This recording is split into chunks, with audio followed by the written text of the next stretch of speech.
A family says their loss turned into a complete injustice because of a local judge. Well, they say the young man who killed 16-year-old Laura Reynolds in a drunk driving crash is not paying for his crime. Zach Tecklenburg spoke to the victim's brother. Zach? Nearly 3 years after his sister's death, Jake Reynolds says his family needs justice, and he's calling out the judge he says isn't giving it to them. Halloween night will mark 3 years since this happened. As she got older, became a parent, she was probably destined for good things. But now Jake Reynolds will never know.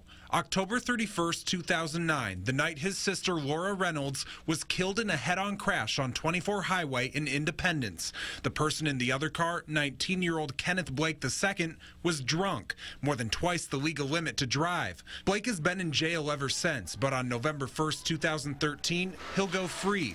He's serving a total of 4 years for the injuries of 2 other teens, but for Laura's death, not 1 day.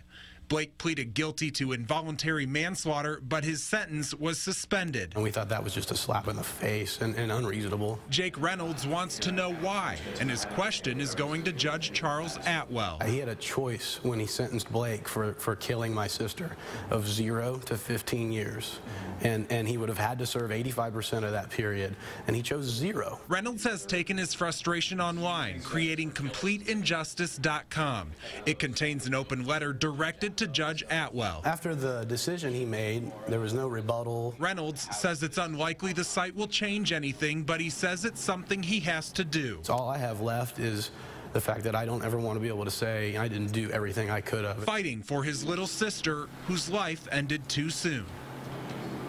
Did you have Sandra Treble, the woman who admitted to hosting the underage drinking party that Kenneth Blake was attending before the crash, is serving 2 years probation. As for Judge Atwell, the Jackson County Circuit Court spokesperson tells me Atwell said it would be inappropriate to comment on this sentence. In the newsroom, Zach Tecklenburg, 41 Action News.